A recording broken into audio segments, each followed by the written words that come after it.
السلام عليكم ورحمة الله وبركاته.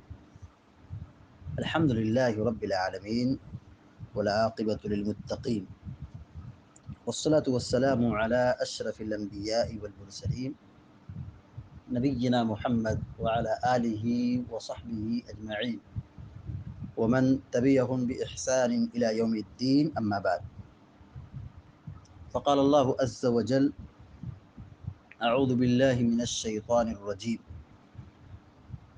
إن الله لا يخفى عليه شيء في الأرض ولا في السماء. سورہ آل عمران آیت نمبر 5 ابھی آپ کے سامنے پڑھی گئی ہے۔ اللہ تبارک و تعالیٰ فرماتا ہے: ان اللہ لا يخفى علیہ شیء فی الارض ولا فی السماء، کہ زمین و آسمان میں کوئی چیز اللہ رب العالمین پر مخفی اور پوشیدہ نہیں ہے۔ یہ آیت کا ترجمہ ہوا، مطلب یہ ہوا کہ اللہ تعالیٰ ہر چیز کا علم رکھنے والا ہے۔ پوری کائنات کو اللہ تعالیٰ نے گھیر رکھا ہے۔ کوئی بھی چیز چاہے زمین میں ہو یا آسمان میں ہو یا کائنات کے کسی بھی حصے میں ہو، اللہ رب العالمین کے علم سے خارج نہیں ہے۔ اللہ تعالیٰ دیکھ رہا ہے، اللہ تعالیٰ جان رہا ہے، اللہ تعالیٰ جاننے والا ہے، علم والا ہے۔ قرآن کریم کی بے شمار آیات ہیں جن میں اللہ تعالیٰ نے اپنے علم کو اور صفت علم کو بیان کیا ہے۔ انہ بکل شیء علیم، بے شک وہ ہر چیز کا جاننے والا ہے۔ وکان اللہ علیما حکیما، اللہ تعالیٰ جاننے والا ہے، حکمت والا ہے۔ پوری کائنات اللہ تبارک و تعالیٰ نے بنائی ہے۔ اللہ ہر چیز کا خالق ہے اور ہر چیز کو اس نے پیدا کیا ہے۔ یہ پیدا کرنا یہ خود وسیع علم کی دلیل ہے۔ علم ہے تبھی تو پیدا کیا ہے، علم نہیں ہوتا تو کیا پیدا کرتا؟ علم ہے تبھی اللہ تعالیٰ نے ان مخلوقات کو وجود بخشا ہے، اللہ نے پیدا کیا ہے۔ سورہ ملک میں اللہ تعالیٰ فرماتا ہے: ان اللہ الا یعلم من خلق وهو اللطیف الخبیر۔ اللہ تعالیٰ کیا کہتا ہے؟ الا یعلم من خلق وهو اللطیف الخبیر، کیا وہ نہ جانے جس نے پیدا کیا؟ کیوں نہیں؟ کیا وہ نہ جانے جس نے پیدا کیا؟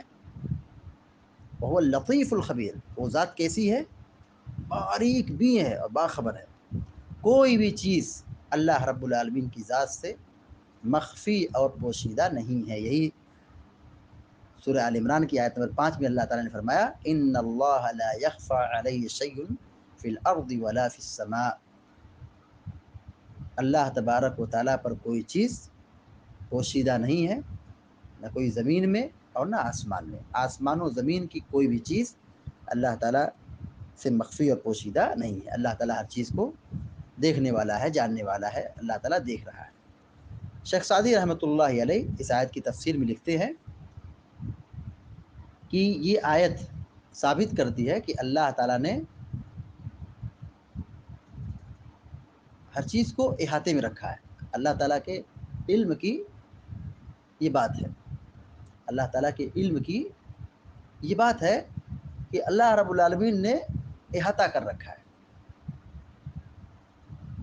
ڈھکی چھپی ظاہر باطن تمام چیزوں کو، یہاں تک کہ ماں کے پیٹ میں جو بچہ پرورش پا رہا ہے، جو مخفی ہے، پردے میں ہے، غلاف میں ہے، اللہ تعالیٰ وہ بھی جانتا ہے، اللہ تعالیٰ اسے بھی دیکھ رہا ہے۔ اسی لیے اس آیت کی بات کون سی آیت ہے؟ هو الذی یصورکم فی الارحام کیف یشاء، دونوں آیت کا آپس میں ربط ہے۔ پہلے صفت علم کا تذکرہ کیا کہ اللہ پر کوئی چیز مخفی اور پوشیدہ نہیں ہے، یعنی اللہ تعالیٰ جاننے والا ہے، تو ہر چیز کا جاننے والا ہے۔ ماں کے پیٹ میں جو بچہ پرورش پا رہا ہے، اللہ تعالیٰ اس کو بھی جانتا ہے. کالی چوٹی کالے پتھر پر کالی رات میں جو چلتی ہے، اللہ تعالیٰ اس کی آواز کو بھی سنتا ہے، اس کو بھی دیکھتا ہے، اس کو بھی جانتا ہے. تو اللہ تعالیٰ پر کوئی چیز مخفی اور پوشیدہ نہیں ہے. کائنات میں کہیں بھی کوئی چیز ہو، چاہے زمین میں ہو یا آسمان میں ہو، یا آسمان کے اوپر ہو یا زمین کے نیچے ہو، پانی کے اندر ہو، پہاڑ کی کھائی میں ہو یا گہرائی میں ہو، زمین کے اندر ہو، ہر چیز کو اللہ تعالیٰ نے شمار کر رکھا ہے. اللہ تعالیٰ نے ہر چیز کو گن کر رکھا ہے. ظاہر اور باطن ہر چیز کو اللہ تعالیٰ جانتا ہے. اللہ تعالیٰ کے علم کی کیا بات کریں، ہمارے سینے میں جو راز کھٹکتا ہے وہ بھی جانتا ہے. انہ علیم بذات الصدور، وہ سینے کے راز کو بھی جانتا ہے. دل میں کیا دھڑکتا ہے، ہم نے کیا چھپا کے رکھا ہے، اللہ تعالیٰ اس کو بھی جانتا ہے.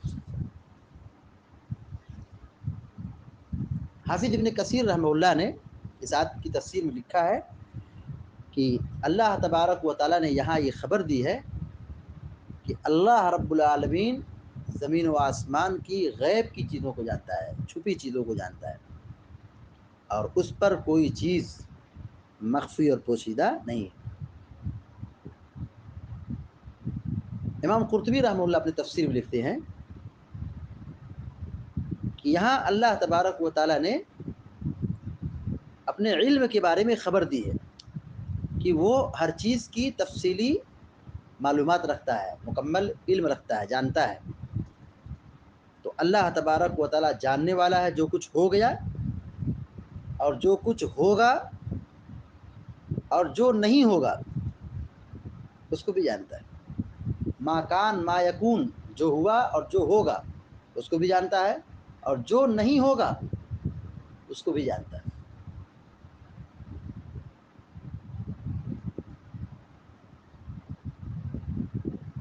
اس کے بعد امام قرطبی رحمہ اللہ کہتے ہیں فَكَيْفَ يَكُونُ عِيسَىٰ إِلَٰهًا أَوْ ابن الہ